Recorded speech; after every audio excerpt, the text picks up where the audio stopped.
tu as une pomme et que j'ai une pomme. Si nous les changeons, nous sommes tous d'accord que tu auras toujours une pomme et que j'aurai toujours une pomme. Nous sommes d'accord sur ce principe. Mais par contre, c'est deux idées. Toi, tu as ton idée, j'ai mon idée. Je te donne mon idée, tu me donnes ton idée. C'est que moi, ma possession, j'ai l'idée que j'avais. Et en plus de ça, j'ai maintenant l'idée que tu as partagée avec moi.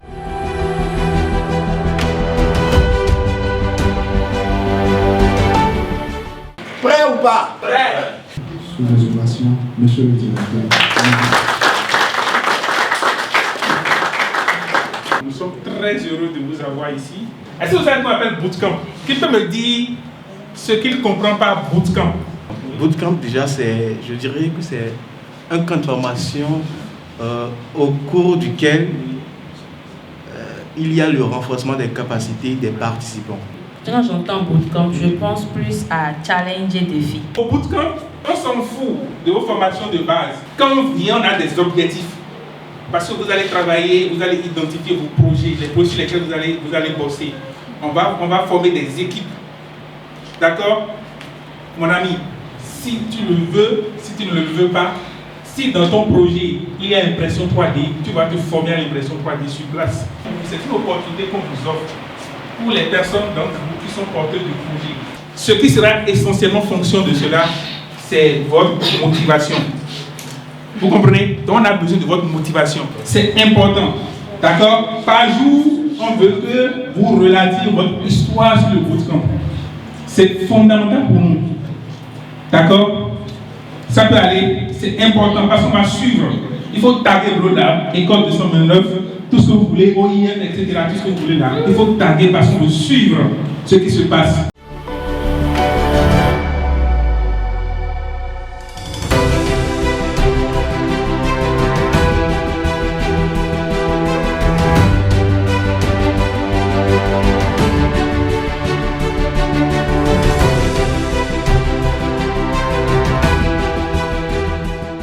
Nous sommes dans l'atelier artisanat. Donc, cette équipe s'est beaucoup plus penchée sur la décoration de certains endroits stratégiques de Blolab. Parmi les différentes machines qu'ils auront à utiliser, nous avons la CNC, la fraiseuse numérique. Donc là, ce qu'ils sont en train de faire déjà, c'est de pouvoir modéliser les différentes formes qu'ils vont donner à la machine pour le fraisage. Nous avons les coachs qui sont là, qui nous supervisent à temps réel. Et la chance qu'on a, on a de nouvelles notions qu'on apprend pour évoluer dans ce bootcamp.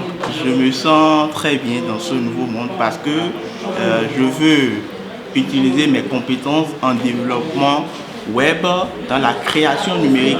Et c'est ce qui est très magnifique. Parmi les autres projets, il y a un groupe qui travaille sur une maison éco-responsable connectée. Ce groupe a essayé d'utiliser les matériaux disponibles, par exemple du carton, pour former quand même une forme de maison. Mais avant cela, ce groupe a préparé de la modélisation pour voir à quoi ressemblerait leur maison. Notre projet, c'est une maison connectée éco-responsable. Quand on dit une maison connectée éco-responsable, c'est-à-dire elle offre la possibilité de contrôler les objets, les dispositifs de la maison.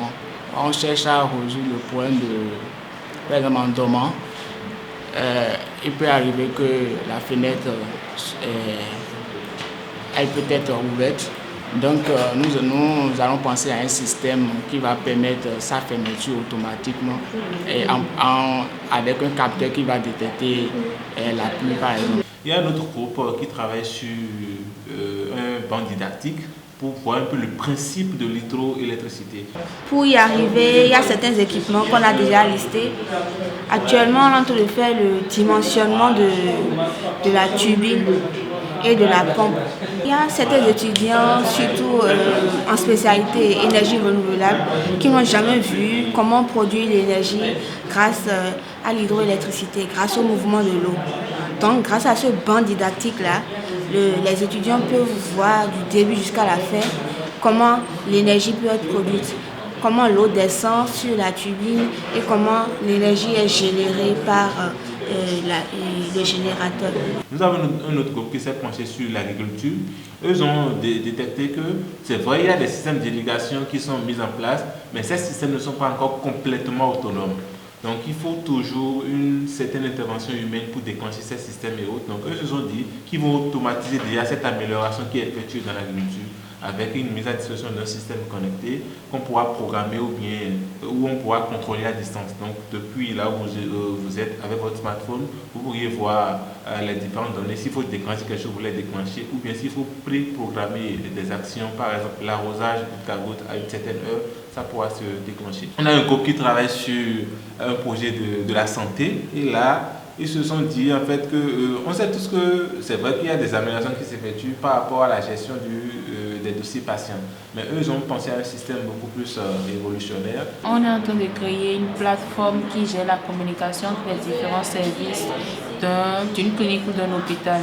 C'est pour réduire les pertes de dossiers ou pour éviter les déplacements à chaque fois qu'un patient sera transféré d'un service à l'autre. Actuellement, après avoir tous réfléchi sur l'image d'ensemble de la plateforme, on a confié à Marco, il est en train de réaliser la maquette de la plateforme.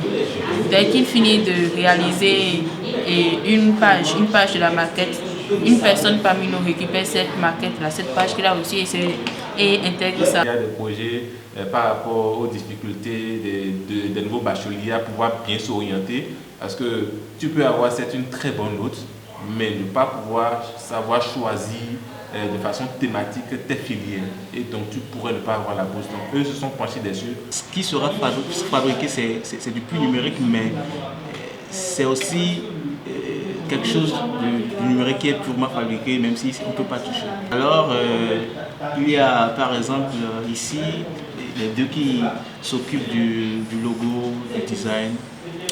Et nous avons deux développeurs parmi nous qui sont tellement performants, qui nous aident dans tout ce qui est code. Voilà. Moi également, je m'essaie non seulement au code, oui, même si je suis encore débutant, mais également à réaliser des logos. On a aussi un groupe qui travaille sur un système de traduction de fichiers PDF ou bien tout type de fichier en fichier audio. Notre projet, on l'a nommé Audify. C'est plus une application qui permet de transcrire des fichiers PDF en audio.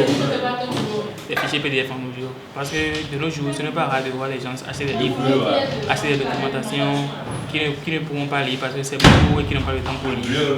Nous, on vous permet de gagner du temps. On vous crée une application que vous allez utiliser dès que vous importez l'application, dès que vous importez votre fichier PDF ou votre e-book dans l'application. Ça vous génère un audio que vous pouvez être en train d'écouter au volant pendant que vous faites votre jogging et tout ça. Donc ça permet de faire d'une pierre deux coups et d'apprendre de nouvelles choses.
Je ne me voyais pas, il y a 4 jours ou une semaine, en train de challenger peut-être d'autres équipes sur un projet de développement d'un site web. Le rêve de devenir architecte à la base, ça m'a permis de voir déjà quelles sont les bases de l'architecture avec M. Cédric, M. Bernardino, qui me disaient tu veux être architecte, tu ne connais pas ça. Comme tu étais censé connaître, je suis développeur. Vraiment, c'était quelque chose, hein? C'était quelque chose. Vraiment, j'ai vraiment apprécié. Tellement la passion de ce qu'on faisait était là que, heureusement, il fallait faire. Merci beaucoup. Je pense que ces événements sont à encourager Donc BloLab quand même dans son objectif de pouvoir diffuser la technologie, fait tout pour quand même pour que le numérique puisse être vraiment un levier d'inclusion sociale. Je pense que ces genres d'événements sont encouragés et toutes les personnes qui n'ont pas pu quand même participer à cette édition-là, quand même de pouvoir savoir que ce sont ces genres d'événements collaboratifs qui pourront nous réunir. Parce que l'autre avantage avec ces genres d'événements, c'est qu'il y a des résultats qui s'effectuent. Toi, tu es développeur, l'autre est peut-être architecte, l'autre est designer et autres. Ce sont ces genres de projets qui vous rassemblent, où vous pouvez partager des idées. Donc, je sais que désormais, quand j'ai un projet qui a un aspect architectural, mais qui a un aspect design ou développement, je sais déjà avec qui je pourrais me tourner.